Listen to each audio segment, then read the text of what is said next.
any list of uncertainties and chaos that could be happening around, but I'm still going to put on my shoes and I'm going to go take care of what's in front of me today. That's that business as usual mentality. That's being the lighthouse in the storm.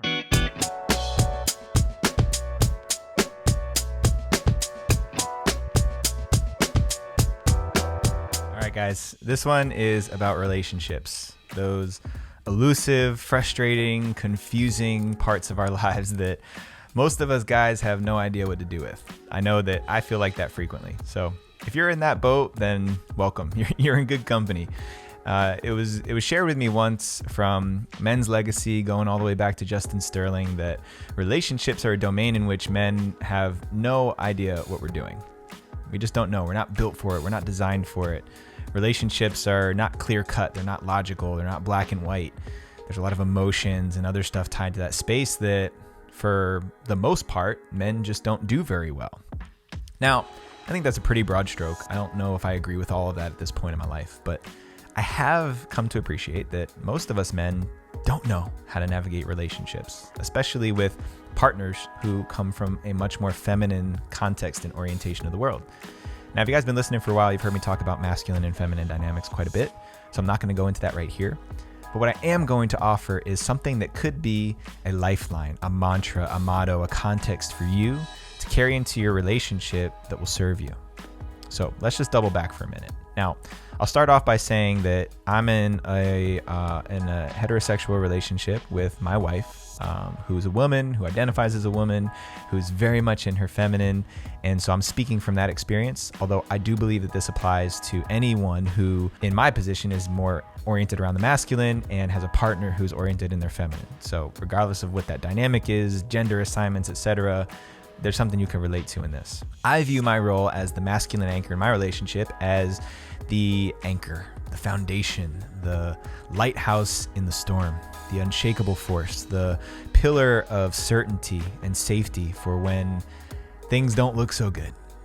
And that can come up in many different ways. I'm sure it comes up in many different ways in your life and in your relationships, your partnerships. But if you find yourself in a position where your partner looks to you for comfort, for security, for certainty, then that's an opportunity for you to provide it. It's one of the great things that we get to do as men.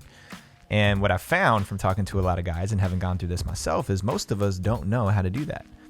We let ourselves get twisted and swirled and sucked into the cyclone instead of keeping our feet rooted in the soil when things go south.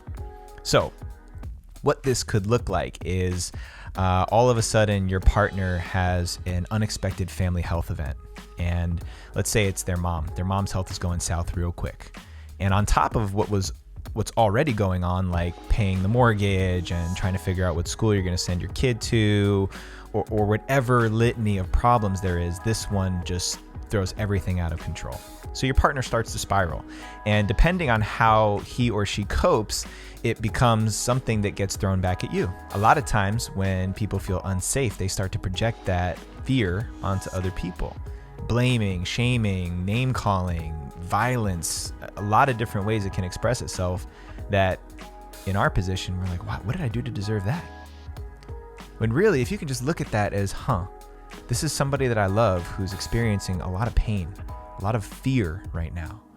Instead of taking it personally, instead of getting sucked up into the emotional cyclone, anchoring yourself in that lighthouse in the storm, that unshakable force mentality, how would you show up then? I was talking to a client of mine this week who's going through a situation like this.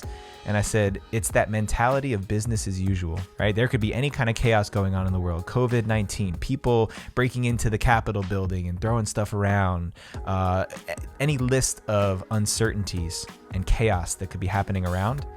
But I'm still going to put on my shoes and I'm going to go take care of what's in front of me today. That's that business as usual mentality. That's being the lighthouse in the storm. And so I know from my own experience, this has been the most effective way for me to navigate these hardships.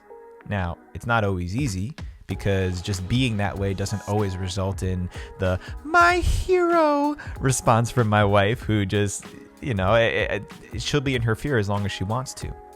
But for her to know that I'm anchored and I'm certain in my footing, that I'm good, regardless of the storm that's going on around me, that at least creates a source of certainty and comfort for her to come to when she's ready.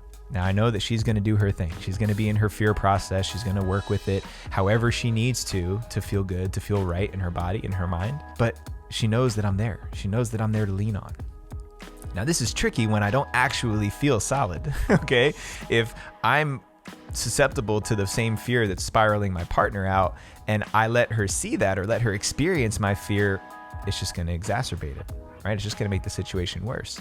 So this is another place that a lot of guys slip up in, is then you go into the emotional cyclone with your partner looking for the same thing that he or she is, looking for somebody to anchor you, right? So instead of looking for your partner to anchor you while he or she's already spinning out, or somebody else that you're in this dynamic with who's also spinning out, this is where I look to my men. This is where I lean on that objective brother who can look at the situation and say, yeah, wow, you're in it. I get it. Guy who can offer some perspective, some rootedness just in the normalcy of the situation. 99 times out of 100, I call one of my guys when I'm spiraling out, my partner's spiraling out. I don't know where I'm steady or where my ground is, and I call them. They don't even have to answer the phone. Just hearing their voice reminds me that, oh, yeah, I'm not the only one. This isn't unusual. All I need to do is just reroot myself in my truth, focus up on what I can control, not what I can't control. The feminine focuses on problems and the things that are out of our control because the feminine is constantly looking to find safety. The masculine is a solution in us. Where can I direct my attention and my energy? How can I reassure myself? How can I find my foundation and my center again and then be that for the people around me?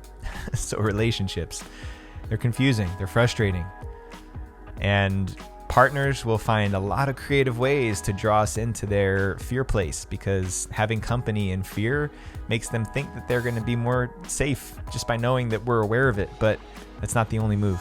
Jumping on the drama train, letting the emotional cyclone suck us up and go into the storm with them, it's not the best way that we can serve. There's a better way to do it. It takes practice, takes awareness, takes support from outside the relationship, but a really important distinction to have. So I hope that lands. I hope that really resonates with you. I hope this gives you something to anchor to. The next time things are spiraling out of control and your partner's going crazy, think of being the lighthouse in the storm. Think of having your feet solid in the cement while the eye of the storm is blowing past you, and figure out how you can get to that place. Because that place, that's safety, that's security, that's certainty. In a time when so many things are uncertain, when there's so much unpredictability around us, you can still be that force of safety. For yourself, for your lovers, for your partners, for the people around you. So lock that in your memory bank for the next time that opportunity arises. Make sure you subscribe to our Rising Man channel here and go check out risingman.org for more ways that you can keep sharpening your sword and preparing yourself for those hard moments in life. Peace out, y'all.